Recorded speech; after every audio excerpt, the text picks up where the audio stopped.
Hello everyone, my self Ayushna. आज हम जो टॉपिक पढ़ने वाले हैं वो है SF6 गैस सर्किट ब्रेकर। और ये जो टॉपिक है ये आपका स्विच गियर एंड प्रोटेक्शन का टॉपिक है। ठीक है, तो सर्किट ब्रेकर्स को हमने ऑलरेडी स्टार्ट किया हुआ है। ऑलरेडी हमने बहुत सारे टॉपिक्स देखे हैं। उन सभी टॉपिक्स के बाद आज जो हम टॉपिक पढ़ने वाले हैं वो है SF6 गैस सर्किट ब्रेकर। जैसा कि हमने पहले भी पढ़ा है कि एक सर्किट ब्रेकर जिस भी क्वेंचिंग मीडियम का यूज़ करता है to break the circuit, to interrupt the circuit, उसी के आधार पर, उसी के बेसिस पे हम उस सर्किट ब्रेकर का नाम देते हैं। तो इस सर्किट ब्रेकर में हम जो है SF6 सल्फर हेक्साक्लोराइड गैस का यूज़ करते हैं टू एक्सटिंक्ट दैट आर्क। तो जो इंसुलेटिंग मीडियम है यहाँ वो है SF6 गैस सर्किट ब्रेकर, इसलिए हम इस सर्किट ब्रेकर का नाम SF6 गैस सर्किट ब्रेकर रखा। अब ये जो SF6 गैस है ये एक बहुत ही अच्छा क्वेंचिंग मीडियम है जो कि हाई वोल्टेज के आर्क को इंटरप्ट करता है, को एक्सटेंड करता है, को एलिमिनेट करता है।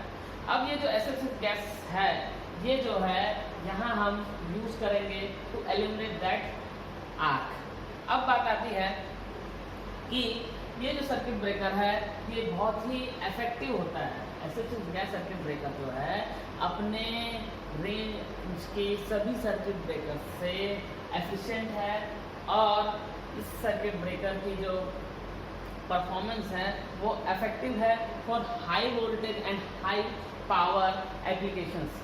ठीक है, तो हाई पावर और हाई वोल्टेज सर्विसेज के लिए ये जो आपका SF6 गैस सर्किट ब्रेकर है वो यूज़ किया जाता है, बिकॉज ये जो SF6 गैस सर्किट ब्रेकर है ये हाई वोल्टेज में, क्योंकि हम जानते हैं कि जैसे ही हमारा जो फिक्स कॉन्टैक्ट और मूविंग कॉन्टैक्ट अलग होंगे, सेपरेट होंगे, तो उनके बीच में आर्क प्रोड्यूस होगा और वो आर्क वोल्टेज वो डिपेंड करता है कि आपका ऑपरेटिंग वोल्टेज कितना है।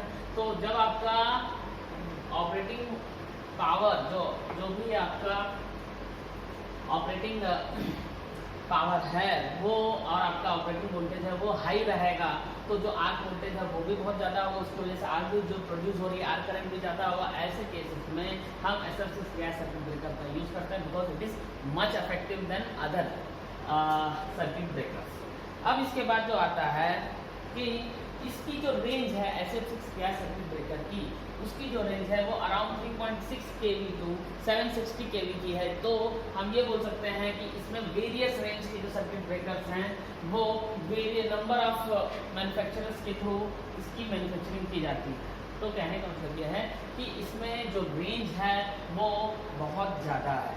इसके बाद जो आपका नेक्स्ट पॉइंट आता है कि जो SF6 गैस है is very much electronegative gas. क्या होता है जो ये SF6 गैस सर्किट गैस है ये क्या होता है, एक इलेक्ट्रोनेगेटिव गैस है। इसका क्या मतलब है कि ये जो गैस है ये इलेक्ट्रॉन्स को क्या कर लेता है, एब्जॉर्ब कर लेता है। तो ये फ्री इलेक्ट्रॉन्स को क्या कर लेता है, इसकी एब्जॉर्ब करने की टेंडेंसी है। तो इलेक्ट्रॉन्स को ये एब्जॉर्ब कर लेगा तो क्या होगा कि ये नेगेटिव आयंस देता है। SF6 गैस जो है इलेक्ट्रॉन्स को एब्जॉर्ब करके हमको क्या देता है, आयंस देता है। तो इसको अपन समझ सकते हैं कि SF6 प्लस इलेक्ट्रॉन्स हमको क्या देगा, SF6 इलेक्ट्रॉन देगा, या फिर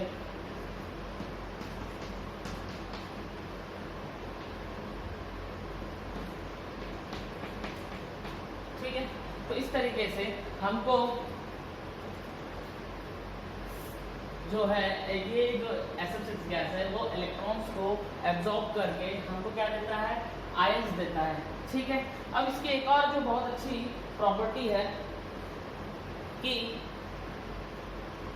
इसकी रिकॉम्बिनेशन की एक अच्छी प्रॉपर्टी, ये जो गैस है ये आपका जब आर्क एक्सटिंक्ट हो जाएगा, आर्क को हम एलिमिनेट कर लेंगे, तो ये जो गैस है इसकी जो प्रॉपर्टी है कि ये रिकॉम्बिनेशन की प्रॉपर्टी, ये जो आयन्स है वो रिकम्बाइंड होकर क्या करते हैं, हमको फिर से SF6 गैस ही देती है। ठीक है, तो इसके बाद जो आपका नेक्स्ट पॉइंट आता है वो ये है कि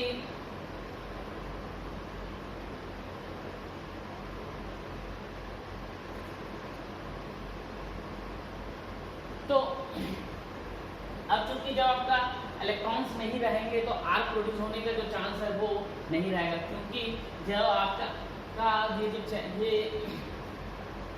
जो आर्क प्रोड्यूस होता है बिकॉज ऑफ दी उस आर्क प्रोडक्शन में इलेक्ट्रॉन्स का जो फ्री इलेक्ट्रॉन्स है उनका बहुत रोल रहता है।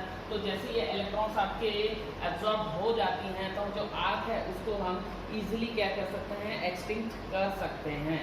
अब इसके बाद जो आपका नेक्स्ट इसका जो है, इस प्रॉपर्टी के कारण क्या होता है कि इसकी जो SF6 गैस है, इसकी जो स्ट्रेंथ है वो डाइलेक्ट्रिक स्ट्रेंथ है वो बहुत ज़्यादा बढ़ जाती है, बिकॉज ये रिकॉम्बिनेशन भी होता है। तो ये क्या होता है, ये गैस अपने आप रिकम्बाइन होकर हमको क्या जाता है, नॉर्मल फॉर्म में आ जाता है।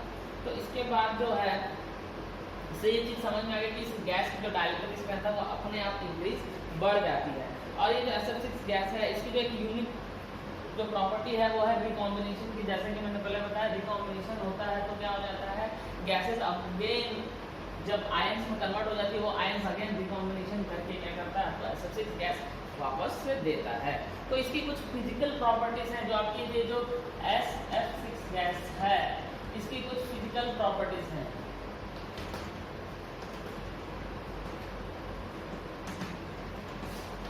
तो क्या है वो प्रॉपर्टीज, उनको देखते हैं। तो जो आपकी पहली प्रॉपर्टी है वो है कि ये जो गैस है वो नॉन इन्फ्लेमेबल है।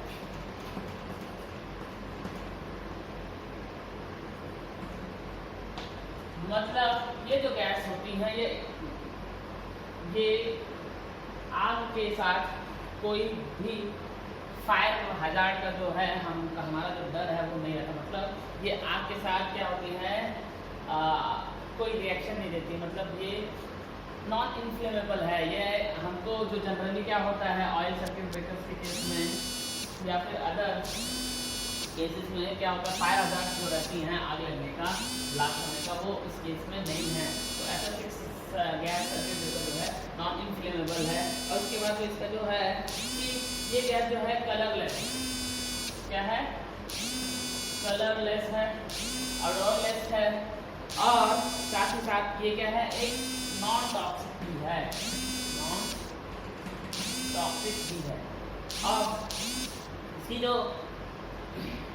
इसके साथ ही साथ ये कि इसकी जो डेंसिटी है वो हाई होती है, हाई डेंसिटी। तो इस गैस की SF6 गैस की जो डेंसिटी है वो भी क्या होती है, बहुत ही ज़्यादा होती है। तो इसमें एक और चीज़ क्या होता है कि जो फिजिकल प्रॉपर्टी है SF6 गैस की, ये लिक्विड फॉर्म में लिक्विफिकेशन होता है। लिक्विफिकेशन होता है कब, जब आपका लो टेम्परेचर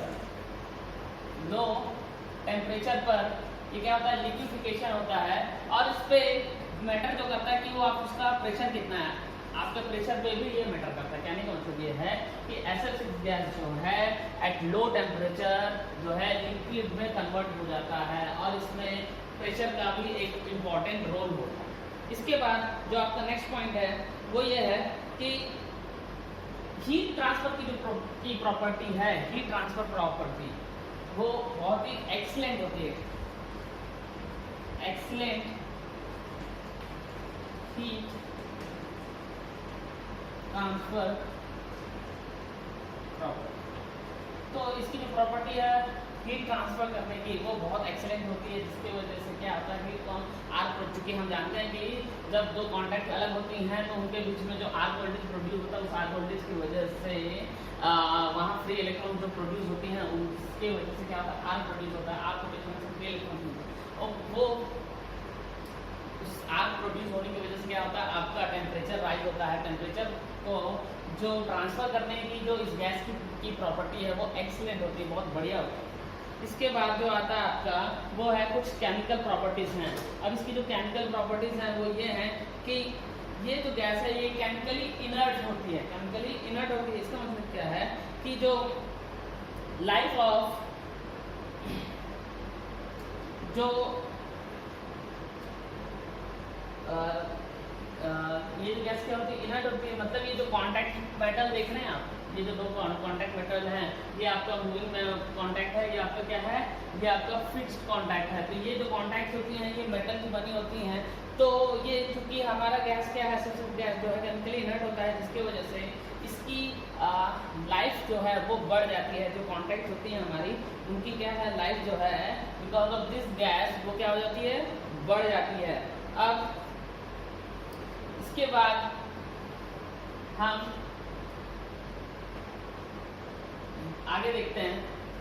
ये था इसकी प्रॉपर्टी, एसिडिक गैस की प्रॉपर्टीज। ये जो आप देख रहे हो, ये जो डायग्राम आप देख रहे हो, ये है आपका, ये जो डायग्राम है आपका, ये जो डायग्राम है, ये आपका एक इंटरप्शन चैम्बर का डायग्राम है। ये इंटरप्शन चैम्बर है, ठीक है, एक SF6 गैस सर्किट ब्रेकर का। अब इसकी जो टाइप्स होती हैं वो होती है single pressure SF6 type SF6 circuit breaker, double pressure type SF6 circuit breaker, और एक होता है आपका non puffer type SF6 circuit breaker. तो ये जो non puffer SF6 circuit gas circuit breaker है, ये उसका इंटरप्शन चैम्बर का जो है डायग्राम है। इसमें हम देखते हैं ये एक हमारा एक इंसुलेटिंग रॉड है। अब ये रॉड के बाद ये आगे जो ये जो पार्ट देख रहे हो, ये पूरा का पूरा पार्ट वो है मूविंग मेंबर, जिसको मूविंग कॉन्टैक्ट भी कहते हैं। यहाँ पे जो है ये गैस आउटलेट है, गैस जो है उसको आउटलेट किया जाता है, खाली चैम्बर होता है। फिर यहाँ पे ये आर्क चैम्बर है, ये जो देख रहे हो। अब यहाँ पे ये जो देख रहे हो, यहाँ से गैस आ रही है। ये यहाँ पे क्या होता है, एक बहुत बड़ा एक क्या कहना चाहिए, रिजर्वायर होता है SF6 गैस का, जिसमें कि हम SF6 गैस को बहुत ही ज़्यादा प्रेशर देके उसको क्या कहते हैं अपन, स्टोर करके रखते हैं। अब ये आर्किंग हॉर्न है।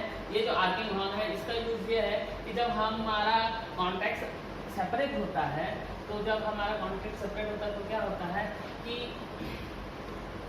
जो आर्क प्रोड्यूस होता है सेपरेट होने के केस में, उस आर्क से क्या है, आपके जो आइसोलेटिंग एलिमेंट्स हैं, जो आपके कॉन्टैक्ट एलिमेंट्स हैं, जो आइसोलेटिंग एलिमेंट्स हैं, उनको प्रोटेक्ट करने के लिए आर्किंग हॉर्न का यूज होता है। ये आपका फिक्स्ड कॉन्टैक्ट। ये है आपका इंटरप्शन चैम्बर का डायग्राम। इसमें सारे पार्ट्स के बारे में आपने देखा क्या क्या है।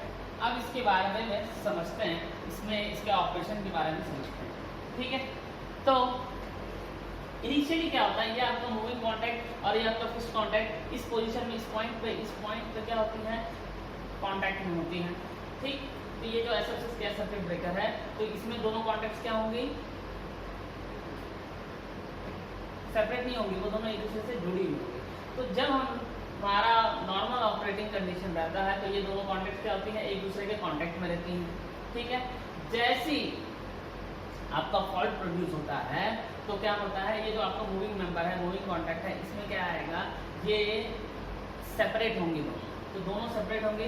तो हम कुछ इस तरीके से इसका सिंक्रोनाइज करते हैं इस मूविंग मैकेनिज्म को, और इस SF6 गैस का जो रिजर्वायर है उसके वॉल को कुछ इस तरीके से हम क्या करते हैं, सिंक्रोनाइज करते हैं कि ये जो आपका मूविंग मेंबर जितना आपका क्या होगा, सेपरेट होगा, जितने डिस्टेंस में जाएगा उतना ही वॉल जो है आपका वो रिलीज करेगा SF6 गैस को। तो इस रिजर्वायर से ये SF6 गैस उतना ही रिलीज होगा जितना आपके लिए क्या होगा, आपका मूविंग मेंबर सेपरेट होगा। तो उसके बेस पे बात क्या होगा, जैसे यहाँ से आपका जो आर्क प्रोड्यूस होता है, तो आर्क प्रोड्यूस हो रहा है, तो आर्क क्या है, उसमें आर्क करंट फ्लो होगी, और करंट क्या होता है, फ्लो ऑफ इलेक्ट्रॉन्स है। तो ये जो गैस है, जैसा कि मैंने बताया है कि ये जो SF6 गैस होता है वो इलेक्ट्रोनेगेटिव गैस है। तो ये क्या करता है, इस इलेक्ट्रॉन्स को क्या करता है, अब्जॉर्ब करता है। इलेक्ट्रॉन्स को अब्जॉर्ब करने के बाद क्या करता है, हमको आयंस देता है। तो ये जो हमको आयंस मिलते हैं, ये जो आयंस होती हैं वो क्या करती हैं कि आपको आर्क को और आगे बढ़ने नहीं देती है। तो इस तरीके से जो आर्क प्रोड्यूस हो रहा है, जो आर्क करंट फ्लो हो रही है, वो क्या करता है, क्या हो जाता है, ये एब्जॉर्ब हो जाता है और हमारा जो है सर्किट इंटरप्ट हो जाता है।